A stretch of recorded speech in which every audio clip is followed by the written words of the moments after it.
Good morning everyone. आज हम लोग क्लास 10th का lesson number 1 rise of nationalism in Europe को पढ़ेंगे। और rise of nationalism in Europe में आज हम लोग पढ़ेंगे कि Frederic Sorrieu and his visualization. Frederic Sorrieu France का एक पेंटर्स होता है। 1848 में फ्रेडरिक शूरियो जो है, ये जो पिक्चर्स आपको दिख रही है, इस पिक्चर्स को ड्रॉ करते हैं। ये जो पिक्चर्स बनी है, पिक्चर्स पूरी तरीके से यूटोपियन विजन पर बनी है, यूटोपियंस विजन पर बेस है।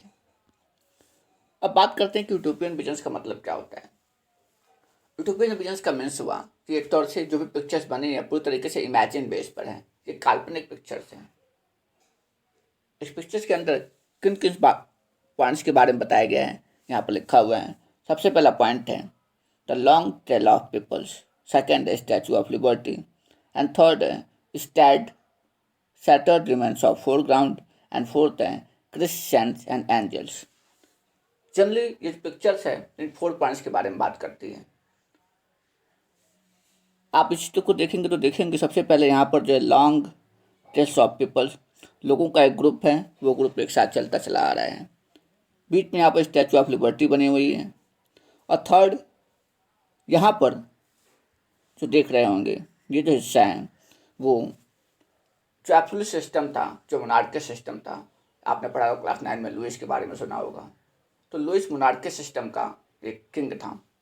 तो उसके टाइम पीरियड पर उसके जो भी क्राउन्स थे या उसका जो वर्साइल पैलेस था, उस वर्साइल पैलेस के जितने भी थिंग्स थे, उस थिंग को जब तोड़ दिया गया, ध्वस्त कर दिया गया उसे, तो उसके छोटे छोटे पार्ट यहाँ पे पड़े हुए हैं।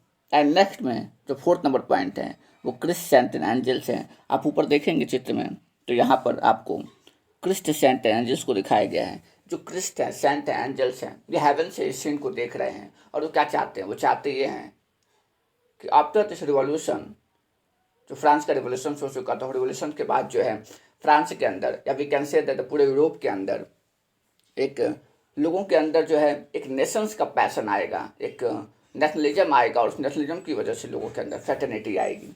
इसी चीज़ को आज हम लोग पढ़ेंगे। तो चलिए, जो सबसे पहला पॉइंट है लॉन्ग ट्रेल ऑफ पीपल्स, इसे पढ़ते हैं। तो अगर बात करें हम फ्रेडरिक शूरियो की और इसके विजुअलाइजेशंस की, तो फ्रेडरिक शूरियो एक फ्रेंच आर्टिस्ट थे और 1848 में उन्होंने इस सीरीज को, जो प्रिंटिंग सीरीज थी, 4 प्रिंट बनाया था। इसका जो पेंटिंग थी, उस पेंटिंग में 4 प्रिंट्स उसके बनाए थे। और जो फ्रेडरिक शूरियो हैं, सबसे इम्पोर्टेंट जो पॉइंट्स है वो ये है कि फ्रेडरिक शूरियो का जो पिक्चर्स बना हुआ है वो किस बेस पर बना है, तो democratic and social Republic.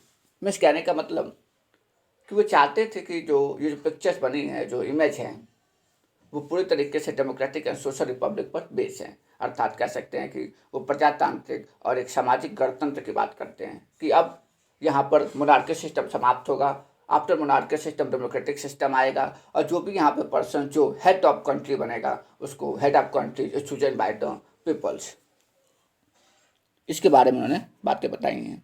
And देखा जाए सबसे पहला पॉइंट जिस पर बात करनी थी मुझे, long tales of people, Europe के पीपल्स, अमेरिका के मैंस एंड वुमेन्स, ये डिफरेंट क्लास के, आपने देखा होगा कि क्लास 9 में आपने स्टेज 1, 2, 3 पढ़ा होगा। इसमें देखेंगे तो आप आगे बढ़ेंगे कि एक rich aristocracy and new middle class होती है। तो रिच अरिस्टोक्रेसी और new middle class, we can say that उस टाइम पर भी जो सोसाइटी थी वो अलग अलग सिस्टम्स पर, अलग अलग क्लासेस में बटी हुई थी। तो डिफरेंट क्लास के लोग एक ग्रुप में एक साथ इस पिक्चर्स में देख रहे होंगे, चल रहे होंगे। और ये सब लोग जो हैं स्टैचू ऑफ लिबर्टी से, कुछ लोग स्टैचू ऑफ लिबर्टी के पास पहुंचने वाले होंगे और कुछ लोग, या कह सकते हैं कुछ कंट्री के पीपल्स, स्टैचू ऑफ लिबर्टी से क्रॉस कर चुके होंगे। तो जो स्टैचू ऑफ लिबर्टी से क्रॉस कर चुके हैं, तो 1848 से पहले, 1848 में पिक्चर्स बनाया गया, उसके पहले अमेरिका और स्विट्जरलैंड इस स्टैचू ऑफ लिबर्टी से क्रॉस हो चुके थे। अर्थात कहने का मतलब कि अमेरिका और स्विट्जरलैंड आज़ाद हो चुके थे।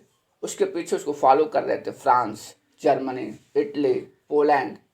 तो यहाँ पर जो और जो देश दिख रहे हैं वो फ्रांस है, पोलैंड है, जर्मनी है, इटली है, ये सब अमेरिका और स्विट्जरलैंड के तरीके से अपने आप को रिवॉल्यूशंस ला करके अपने अंदर नेशनलिज्म लाना चाहते थे, या कह सकते हैं कि मोनार्की सिस्टम को समाप्त करके डेमोक्रेटिक सिस्टम लाने की कोशिश कर रहे थे। सेकंड देखा जाए तो सेकंड है कि स्टैचू ऑफ लिबर्टी। तो देखिए लिबर्टी वर्ड जो है एक तौर से फ्रीडम की बात करता है, स्वतंत्रता की बात करता है, फ्रीडम। अब फ्रीडम देखा जाए तो यहाँ पर स्टैचू ऑफ लिबर्टी को एज फीमेल फिगर दिखाया गया। यहाँ पर देखेंगे जो फीमेल फिगर्स हैं तो फीमेल फिगर्स के रूप में स्टैचू ऑफ लिबर्टी को प्रेजेंट किया गया। पर्सोनिफिकेशंस हैं वो फीमेल के रूप में दिखाया गया फ्रीडम को। तो वैसे भी देखिए अगर इंडिया की नेशनलिज्म की बात करें तो इंडिया के अंदर जब नेशनलिज्म की बात आती है तो यहाँ पर भारत माता का चित्र दिखाया जाता है। तो भारत माता का चित्र अगर इंडिया में कहा तो भारत माता का चित्र जो इंडिया के अंदर दिखाया गया वो ये बताता है कि किस तरीके से इंडिया के अंदर महिलाओं को स्वतंत्रता दी गई, उन्हें भी स्वतंत्रता देनी बहुत ज़रूरी थी। ठीक उसी तरीके से यूरोप के अंदर भी महिलाओं को दिखाया गया, स्टैचू ऑफ लिबर्टी को एज ए फीमेल्स दिखाया गया, एज ए फीमेल फिगर के रूप में, और एक ये दिखाने के लिए कि फ्रीडम उन्हें भी चाहिए और देश को भी फ्रीडम चाहिए, मोनार्की सिस्टम को समाप्त करके डेमोक्रेटिक सिस्टम लाना है। ये चीज़ें यहाँ पर दिखाई गई। और आप ध्यान से देखें तो स्टैचू ऑफ लिबर्टी के एक हाथ में लाइट ऑफ इनलाइटमेंट है और एक हाथ में चार्टर है जिसके अंदर जो है राइट्स ऑफ मैन लिखा हुआ है। एक हाथ में लाइट ऑफ इनलाइटमेंट होना और एक हाथ में राइट्स ऑफ मैन का चार्टर होना, ये दोनों बातें बताती हैं कि अब यूरोप के अंदर पूरी तरीके से जो भी लोग हैं, जो भी पीपल्स हैं, वो पूरे तरीके से एनलाइटमेंट हो चुके हैं, उनको अपने अधिकार के बारे में पता चल चुका है।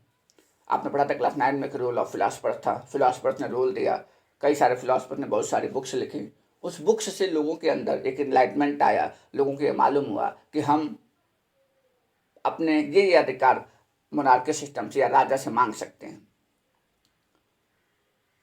तो इस तरीके से लोगों के अंदर एनलाइटमेंट आ गया, तो उसका फॉर्म चार्टर ऑफ एनलाइटमेंट के रूप में दिखाया गया। दूसरा जो है rights of man in other hand है, charter of rights of man in other hand.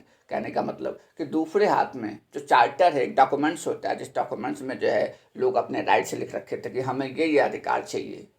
तो ये चीज़ दिखाई गई स्टैचू ऑफ लिबर्टी के पास।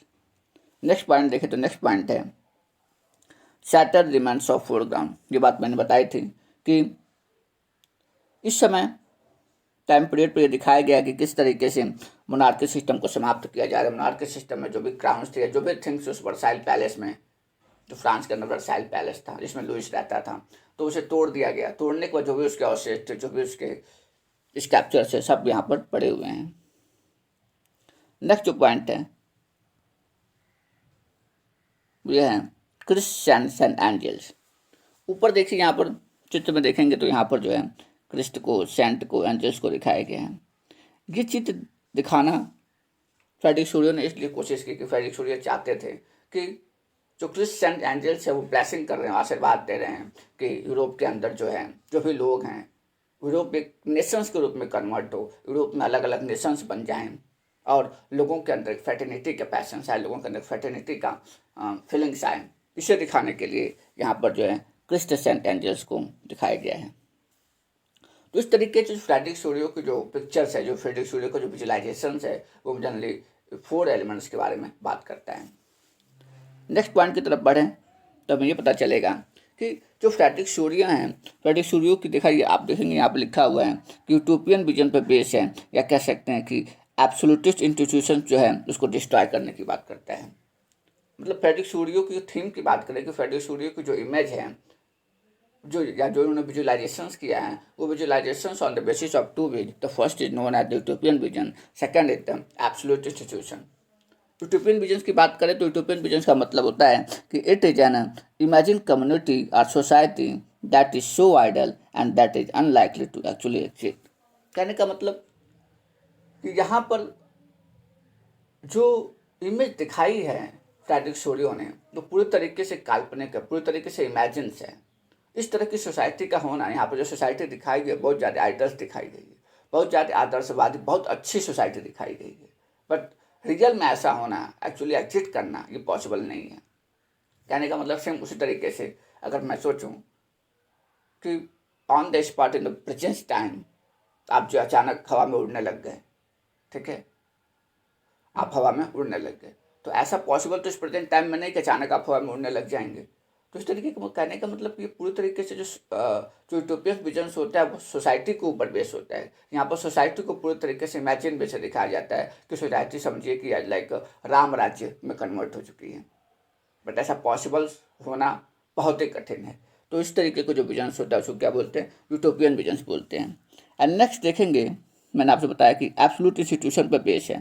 तो एब्सोल्यूटिस्ट इंस्टीट्यूशंस का मतलब हुआ कि this term referred to the form of the monarchical governments that was centralized, militarized or repressive।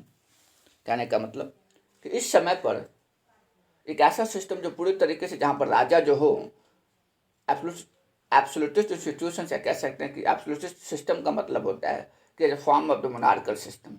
Monarchal system का मीन्स हुआ कि जहाँ पर राजा के ऊपर किसी प्रकार का कोई भी कंट्रोल नहीं है, राजा अपनी इच्छा से जो चाहता है वो कर सकता है, और राजा जो पूरी तरीके से अपनी मिलिट्री के ऊपर निर्भर है, उसकी जो सेंट्रलाइज्ड है वो पूरी तरीके से रिप्रेसिव है।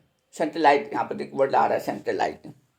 इस सेंट्रलाइज का मतलब हुआ, देख रहे हैं यहाँ लिखा हुआ सेंट्रलाइज, कि राजा अपने आप में एक पावर है, एक सेंट्रलाइज पावर है, उसको किसी भी प्रकार का कोई भी रूल रेगुलेशन बनाना है तो अकेले खुद डिसाइड करता है। राजा सिर्फ डिसाइड कर रहा है कि मैं किस तरीके का रूल और रेगुलेशन पब्लिक के लिए बनाऊंगा, वो पब्लिक के लिए वेलफेयर होगा कि नहीं होगा, इससे कोई भी मतलब नहीं है। नेक्स्ट है मिलिट्राइज। मिलिट्राइज का मतलब कि राजा पूरे तरीके से, आपने पढ़ा होगा कि 14 जुलाई 1789 को जब बास्टिल फोर्ट गिराया गया तो उस समय लोगों के मन में एक बात आ गई थी कि राजा ने सेना भेज दी और सेना जो है पब्लिक के ऊपर अटैक करेगी। वो एक रूमर्स था, बट अब सोचो कि पब्लिक के ऊपर अटैक करने के लिए राजा ने ट्रूप को भेज दिया, तो उसका मतलब कहने का मतलब कि जो मिलिट्री थी पूरी तरीके से राजा के ऊपर ही डिपेंड करते थे कि राजा चाहता तो मिलिट्री को भेज सकता था, नहीं चाहता नहीं भेजता।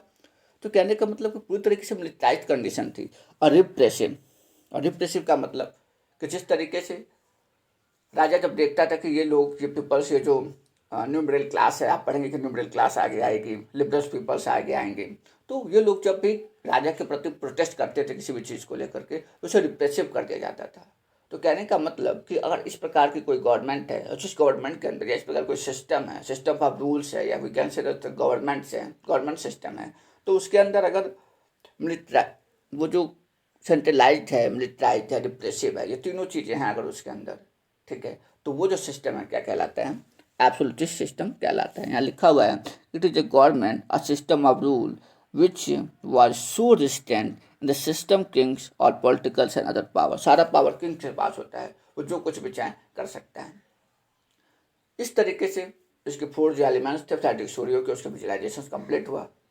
देन आफ्टर एक बात और आपको जो इम्पोर्टेंस बात ये बताता हूँ कि फ्रेडरिक सोरियो का कॉन्सेप्ट ये था कि अब जो है इस पूरे यूरोप के अंदर एक नेशनलिज्म आएगा। कहते हैं कि बिटवीन द 19th सेंचुरी पूरे यूरोप के अंदर नेशनलिज्म आया, पूरे यूरोप के अंदर नेशनलिज्म की भावना आई, और उसके बाद जो नेशन स्टेट का कॉन्सेप्ट आया, मॉडर्न स्टेट का कॉन्सेप्ट समाप्त किया गया। क्योंकि मॉडर्न स्टेट जो था, उस मॉडर्न स्टेट के अंदर एक कॉन्सेप्ट था कि वहाँ पर पूरी तरीके से जो पावर थी सेंट्रलाइज हुआ करती थी। लेकिन जब नेशनलिज्म हो गया, नेशनलिज्म के बाद जब नेशन स्टेट का कॉन्सेप्ट आया, तो नेशन स्टेट के अंदर जो है एक जितने भी लोग थे, एक कोई सेटेलाइट पावर नहीं रही कि वो अकेले खुद किसी प्रकार का रूल रेगुलेशन डिसाइड करती थी। यहाँ पर जो भी एक नेशन बन जाता था, उस नेशन के अंदर जो है लोग अपनी हिस्ट्री को शेयर करते थे, अपने लैंग्वेज को शेयर करते थे, अपने कल्चर को शेयर करते थे, और सभी लोग मिल करके एक रिप्रेजेंटेटिव को सेलेक्ट करते थे। वो आगे चल करके जो पार्लियामेंट में जाता था, फिर डेमोक्रेटिक गवर्नमेंट बनती थी। तो इस तरीके का कॉन्सेप्ट आया।